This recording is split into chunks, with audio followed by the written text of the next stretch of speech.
사도신경으로 우리의 신앙을 하나님께 고백하겠습니다. 나는 전능하신 아버지 하나님 천지의 창조주를 믿습니다. 나는 그의 유일하신 아들 우리 주 예수 그리스도를 믿습니다.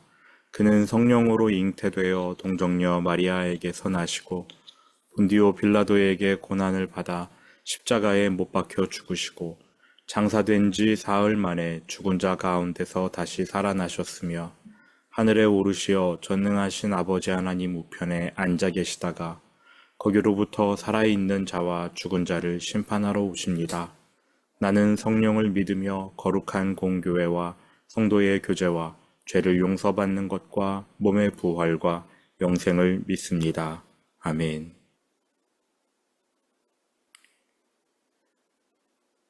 여호와의 산에 오를 자 누구며 그의 거룩한 곳에 설 자가 누구인가? 두 손이 깨끗하며 마음이 청결하며 뜻을 허탄한 데에 두지 아니하며 거짓 맹세하지 아니하는 자로다. 아멘. 거룩하신 아버지 하나님, 지난 6개월 동안 우리와 함께하여 주심을 진심으로 감사드립니다. 이제 올해 하반기를 시작합니다. 지난 6개월 동안 함께 하셨던 그 하나님의 은혜가 동일하게 우리와 동행하시는 줄로 믿습니다. 올해 마지막 날까지 하나님께서 크신 은혜를 날마다 새롭게 베풀어 주실 줄 믿습니다. 주님과 동행하며 거룩한 마음으로 하나님 손 꼭 붙잡고 걸어가는 우리 모두가 되게 하여 주옵소서. 이제 말씀 듣습니다. 바르게 깨닫는 은혜 허락하여 주실 줄 믿으며 예수님 이름으로 기도합니다. 아멘. 본문 말씀은 다니엘 11장 10절부터 21절입니다. 다니엘 11장 10절부터 21절 말씀 함께 봉독합니다. 그러나 그의 아들들이 전쟁을 준비하고 심히 많은 군대를 모아서 물이 넘침같이 나아올 것이며 그가 또 와서 남방왕의 견고한 성까지 칠 것이요 남방왕은 크게 노하여 나와서 북방왕과 싸울 것이라. 북방왕이 큰 무리를 일으킬 것이나 그 무리는 그의 손에 넘겨준 바 되리라. 그가 큰 무리를 사로잡은 후에 그의 마음이 스스로 높아져서 수만 명을 엎드러뜨릴 것이나 그 세력은 더하지 못할 것이요 북방왕은 돌아가서 다시 군대를 전보다 더 많이 준비하였다가 몇 대 곧 몇 해 후에 대군과 많은 물건을 거느리고 오리라. 그때에 여러 사람이 일어나서 남방왕을 칠 것이요 내 백성 중에서도 포악한 자가 스스로 높아져서 환상을 이루려 할 것이나 그들이 도리어 걸려 넘어지리라. 이에 북방왕은 와서 토성을 쌓고 견고한 성읍을 점령할 것이요 남방 군대는 그를 당할 수 없으며 또 그가 택한 군대라도 그를 당할 힘이 없을 것이므로 오직 와서 치는 자가 자기 마음대로 행하리니 그를 당할 사람이 없겠고 그는 영화로운 땅에 설 것이요 그의 손에는 멸망이 있으리라. 그가 결심하고 전국의 힘을 다하여 이르렀다가 그와 화친할 것이요 또 여자의 딸을 그에게 주어 그의 나라를 망하게 하려 할 것이나 이루지 못하리니 그에게 무익하리라. 그 후에 그가 그의 얼굴을 바닷가로 돌려 많이 점령할 것이나 한 장군이 나타나 그의 정복을 그치게 하고 그 수치를 그에게로 돌릴 것이므로 그가 드디어 그 얼굴을 돌려 자기 땅 산성들로 향할 것이나 거쳐 넘어지고 다시는 보이지 아니하리라. 그 왕위를 이을 자가 압제자를 그 나라의 아름다운 곳으로 두루 다니게 할 것이나 그는 분노함이나 싸움이 없이 몇 날이 못 되어 망할 것이요 또 그의 왕위를 이을 자는 한 비천한 사람이라. 나라의 영광을 그에게 주지 아니할 것이나 그가 평안한 때를 타서 속임수로 그 나라를 얻을 것이며. 아멘.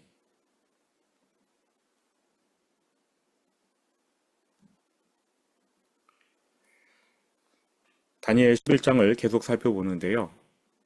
지난번까지 살펴본 내용을 요약하면 페르시아가 강성하다가 알렉산더의 헬라 제국에 망하는데 헬라 제국은 알렉산더의 죽음과 함께 사분됩니다. 그중 성경과 연관된 두 나라, 톨레미 왕국, 셀류커스 왕국, 이 두 왕국에 집중하게 되는 것이죠. 셀류커스와 톨레미, 이 둘 사이에서 전쟁이 계속됩니다. 그 전쟁은 사실 별 소득 없는 소모전입니다. 그래서 톨레미 왕조의 두 번째 왕인 톨레미 2세가 셀류커스 왕국에 화친을 제안하지요. 당시 북방 왕은 셀류커스의 손자 안티오쿠스 2세였는데 톨레미 2세가 자기 딸 베르니케를 아내로 줍니다. 화친을 위한 정략 결혼입니다. 하지만 그의 본처 라오디케가 곱게 봐주지 않습니다. 때가 무르익자 자기 남편 안티오쿠스 2세를 독살하고 베르니케와 그의 아들을 살해합니다. 그리고는 자기 아들 셀류커스 2세를 왕위에 앉히지요. 이 소식을 들은 베르니케의 아버지 톨레미 2세는 잔뜩 화가 났습니다. 하지만 노환으로 세상을 떠나버리고 그 아들 톨레미 3세가 복수의 칼을 갑니다. 왕위에 오르자마자 북방으로 쳐들어가 신전을 털고 보물을 빼앗아 오고요. 셀류커스 왕조의 땅 일부를 차지합니다. 화치는 끝났고 다시 전쟁이 시작된 겁니다. 셀류커스 2세도 마냥 당하고 있지만은 않았습니다. 톨레미 왕조에 쳐들어가 자신이 빼앗겼던 땅을 도로 회복합니다. 그야말로 아무 소득 없는 소모전입니다. 이게 9절까지의 내용이었어요. 자, 이제 오늘 본문 10절을 보겠습니다. 그러나 그의 아들들이 셀류커스 2세의 아들들을 말합니다. 이 아들들은 셀류커스 3세와 안티오쿠스 3세인데 차례로 왕이 돼요. 셀류커스 3세와 안티오쿠스 3세. 이들이 10절에서 말하는 그의 아들들입니다. 이 두 사람이 톨레미 왕조를 상대로 전쟁을 준비해요. 그러나 그의 아들들이 전쟁을 준비하고 심히 많은 군대를 모아서 물이 넘침같이 나아올 것이며 또 와서 남방왕의 견고한 성까지 칠 것이요. 특히 안티오쿠스 3세는 톨레미와의 전쟁에서 크게 이깁니다. 톨레미가 차지하던 땅 중 많은 부분을 빼앗아 가는데 이 사람은 기억할 필요가 있어요. 안티오쿠스 3세. 이 사람이 중요한 이유는요. 빼앗은 땅 중에 유대 지역이 포함되기 때문입니다. 이 전까지 유대 땅은 톨레미 왕국의 소유였어요. 그래서 톨레미의 통치를 받았는데 안티오쿠스 3세부터는 이제 셀류커스 왕국에 편입이 됩니다. 유대 땅이. 그래서 안티오쿠스 3세가 중요한 것이죠. 11절입니다. 남방왕은 크게 노하여. 이때의 남방왕은 톨레미 3세의 아들 톨레미 4세입니다. 남방왕은 크게 노하여 나와서 북방왕과 싸울 것이라. 톨레미 4세가 참지 못해 전쟁을 일으킵니다. 그리고 안티오쿠스 3세가 이 전쟁에 응해주지요. 북방왕이 큰 무리를 일으킬 것이나 그 무리는 그의 손에 넘겨준 바 되리라. 안티오쿠스 3세가 패배합니다. 이 전쟁에서 이겼기 때문에 톨레미 4세가 교만해집니다. 자신을 신의 반열에 올려요. 특히 유대 땅을 다시 빼앗아 옵니다. 그래서 이 사람이 성전 지성소까지 들어가는 만행을 저질러 버려요. 톨레미 4세가요. 그러다가 얼마 뒤에 전쟁 성과를 좀 더 내더니 갑자기 알 수 없는 병에 걸려서 죽습니다. 그 세력은 더하지 못할 것이요. 이제 톨레미 4세의 운명이 되는 거지요. 12절이요. 13절. 북방왕은 돌아가서 패배했던 안티오쿠스 3세는 이제 전열을 가다듬고 다음을 기약하는 겁니다. 북방왕은 돌아가서 다시 군대를 전보다 더 많이 준비하였다가 몇 대, 곧 몇 해 후에 대군과 많은 물건을 거느리고 오리라. 톨레미 4세가 갑자기 죽으니까 때가 이때다, 이때가 때다 하면서 쳐들어갑니다. 톨레미 4세의 아들 톨레미 5세가 왕이 되어 있었는데 7살이었어요. 그러니까 이 안티오쿠스 3세는 이때가 기회다 싶어서 쳐들어갑니다. 유대 땅을 다시 빼앗아 와요. 그러니까 유대 땅을 빼앗았다가 뺏겼다가 도로 찾고 이러한 일이 반복되는 거죠. 이때부터 유대 나라는 또 셀류커스 왕국의 손에 들어갑니다. 본격적으로 셀류커스의 통치를 받기 시작하는 것이죠. 통치 초기에 이 안티오쿠스 3세는요, 유대인들에게 헬라 문화를 그렇게 강요하지 않았습니다. 강요했다가는 엄청난 반발이 예상되니까요. 그래서 일단은 유대인들에게 여러 가지 혜택을 남발해 줍니다. 세금을 감면해 주고 또 아예 면제해 주기까지도 했습니다. 유대의 종교를 존중해 주는 그러한 모양새를 취해요. 그러다 보니까 유대인 중에 차츰 셀류커스 왕조를 지지하는 사람들이 늘어났습니다. 14절. 그때에 여러 사람이 일어나서 남방왕을 칠 것이요. 안티오쿠스 3세만 톨레미를 공격한 게 아니라 톨레미 5세가 지금 7살 나이 어리다 보니까 주변국들도 전체적으로 이 톨레미 왕국을 공격합니다. 동네 북이지요.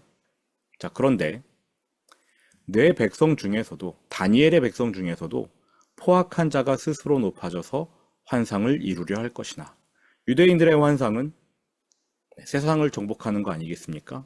애굽을 정복하는 게 유대인들의 꿈이었어요.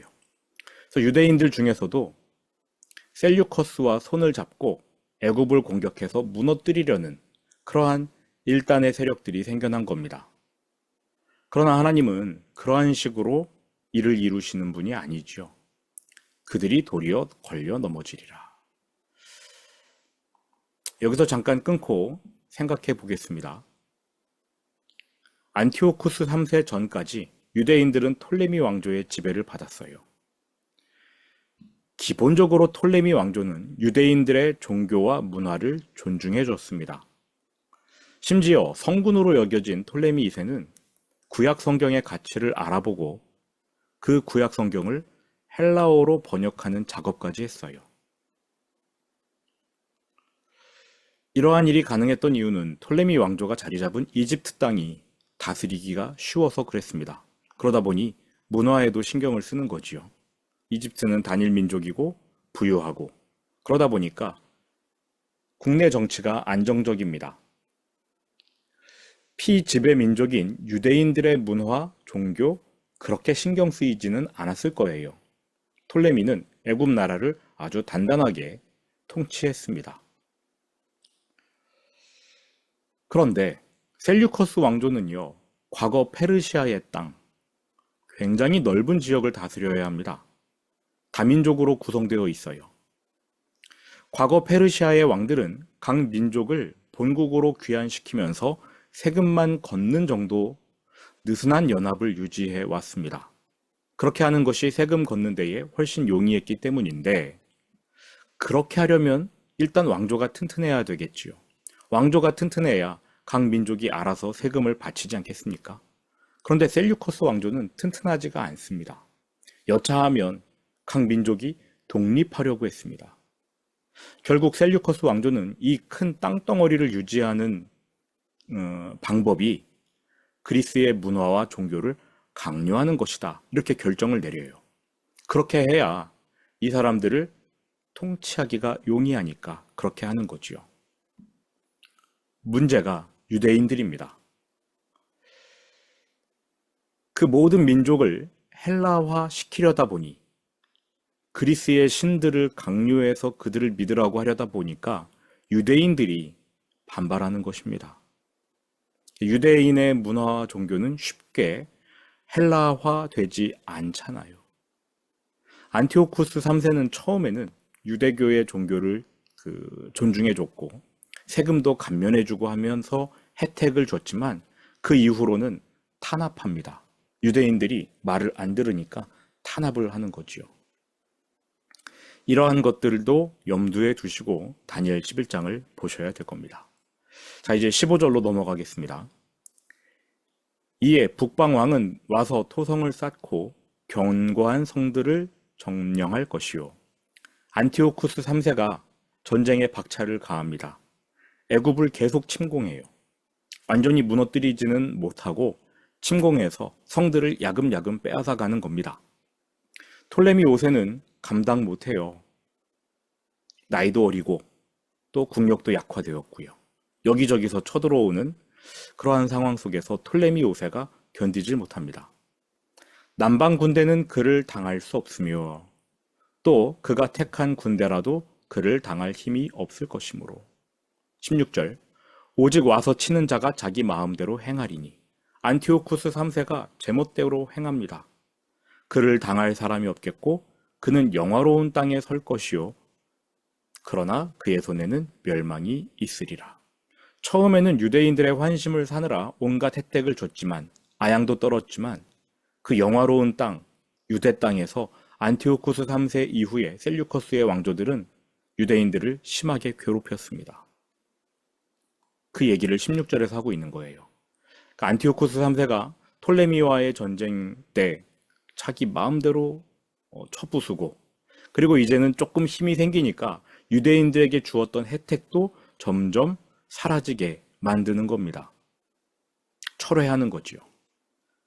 17절 그가 결심하고 전국의 힘을 다하여 이르렀다가 안티오쿠스 3세가 이제 이번 기회에 아예 톨레미를 무너뜨리자 그렇게 생각하면서 할 수 있는 대로 군대를 소집합니다.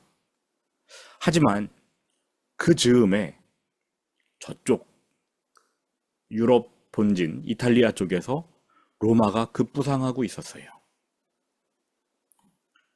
언젠가는 로마와 한번 붙어야 되는데 지금 괜히 톨레미 왕조와 싸워서 전력 손실이 생기면 이거 나중에 로마 군대와도 싸워야 할 텐데 감당 못하겠다. 계산기 두드려 보니까 답이 안 나와요. 그래서 톨레미 5세와 전쟁을 준비했다가 이거 전쟁하면 안 된다.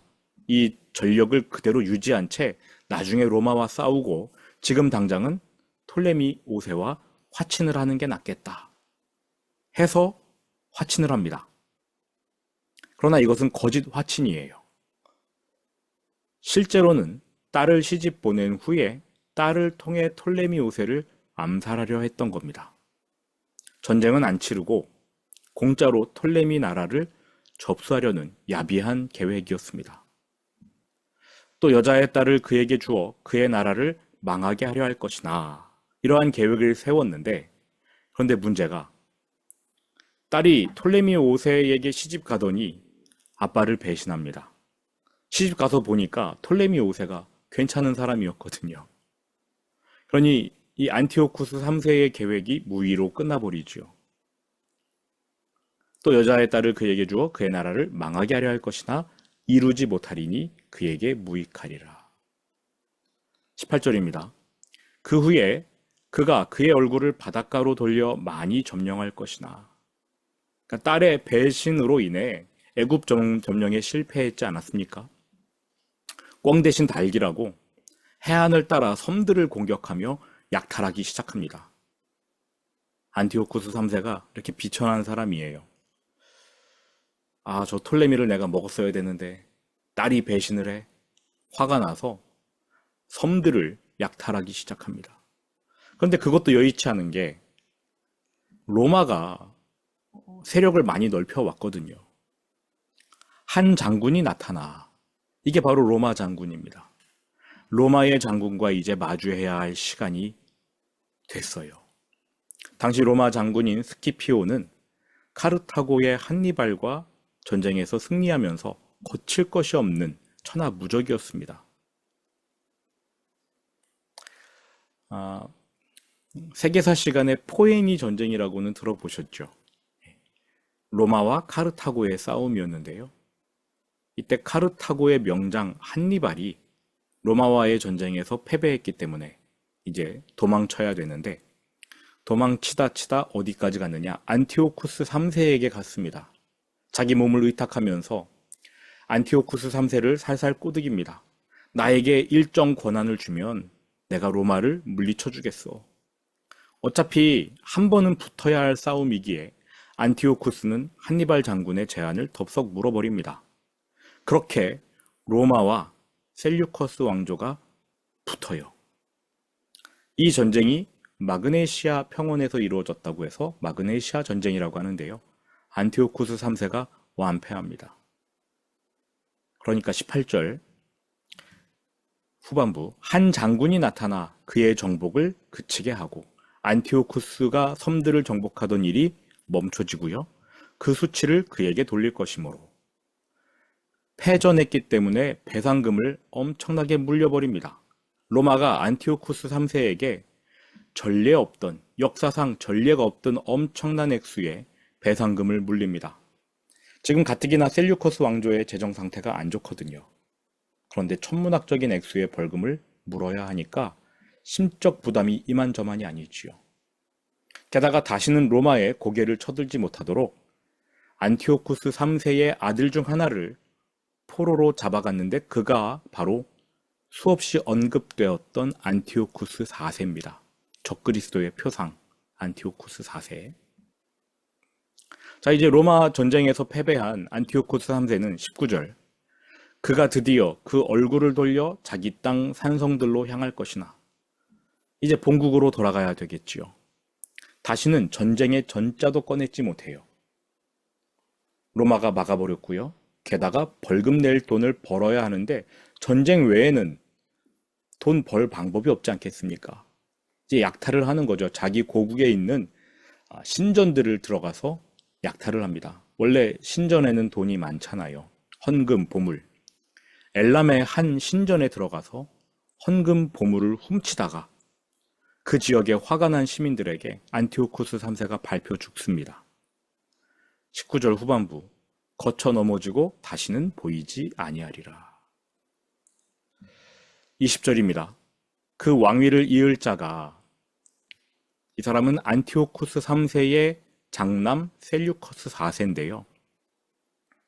명색은 왕인데 넘겨받은 나라가 폭삭 망한 상태입니다. 재정 바닥났지요. 아버지가 지금 못다 갚은 배상금이 그대로 넘어왔습니다. 이자가 점점 불어나고 있어요. 셀류커스 4세도 아버지처럼 신전을 털기로 합니다. 옛날부터 신전에 돈이 많잖아요. 특히 셀류커스 4세는 예루살렘 성전에 돈이 많다는 것을 알고 있었습니다. 그래서 그 창고를 압류하기로 하고 자기의 재정장관인 헬리오도로스라는 사람을 보냅니다.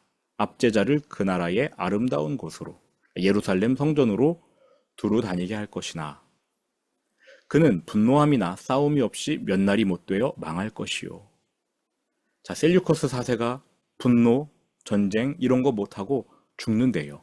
어떻게 죽냐면요. 헬리오도로스라는 사람을 예루살렘 성전 창고 거덜내면서 돈 가져와라 하고 보냈더니 이 사람이 유대인들과 짝짝꿍이 맺어져서 셀류커스 4세를 암살합니다. 이 헬리오도로스라는 재정장관이 야욕이 있었어요. 정치적 야욕. 그 즈음 로마에 억류되어 있던 안티오쿠스 3세의 차남이죠. 안티오쿠스 4세가 풀려납니다. 이 사람이 이제 본국으로 돌아와요. 돌아오면서 헬리오도로스라는 신하가 자기 형을 암살하고 형의 아들을 꼭두각시 왕으로 세워 섭정한다. 이러한 소식을 듣습니다. 이 안티오쿠스 4세는 본국으로 돌아오자마자 이거 가만 놔두면 안 된다. 헬리오도로스를 죽이고 왕위에 앉은 자기 조카도 살해합니다. 그리고 스스로 왕관을 써요.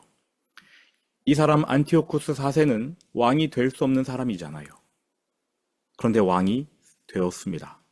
구약의 마지막 적그리스도의 표상인 안티오쿠스 4세가 역사에 등장하는 순간이지요. 21절.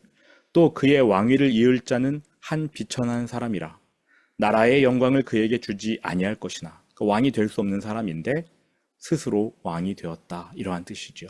그가 평안한 때를 타서 속임수로 그 나라를 얻을 것이며. 네, 오늘 내용이 굉장히 복잡합니다. 저도 조금 헷갈리곤 했는데 내일 다시 한번 그림으로 이 내용들을 확인해 보겠습니다. 21절까지는 이제 안티오쿠스 4세가 어떻게 등장하는가를 보여주는 내용이었어요. 구약의 마지막 적그리스도가 어떠한 형태로 등장하는가, 어떠한 과정으로 등장하는가, 그 상황 속에서 유대인들은 어떠한 운명에 처해지는가, 이걸 보여주고 있습니다. 우리가 기억해야 될 것은 유대 땅이 톨레미 왕조의 다스림을 받다가 셀류커스 왕조의 다스림을 받다가 빼앗겼다가 도로 되찾아가고 또다시 빼앗기고 이러면서 동네북 신세가 되거든요. 그 원인이 뭔지를 우리는 기억해야 됩니다. 말라기에 나와 있지요. 너희가 나를 싫어하기 때문에 나도 너희를 미워하여서 내버려 둘 것이다. 하나님이 그렇게 말씀하십니다. 하나님이 그냥 내버려 뒀더니 유대 나라가 이러한 운명에 처해지게 된 것이다 라는 겁니다. 이제 올해 하반기를 살아가야 할 시간입니다. 7월 1일, 오늘 7월의 첫날인데요. 올 하반기는 우리가 하나님과 정말 더욱더 끈끈한 사랑을 유지하면서 주님과 동행했으면 좋겠습니다. 날마다 말씀과 기도로 주님 앞에 나아가는 여러분 되셨으면 좋겠습니다. 들은 말씀 기억하면서 주기도문으로 오늘 예배를 마치겠습니다.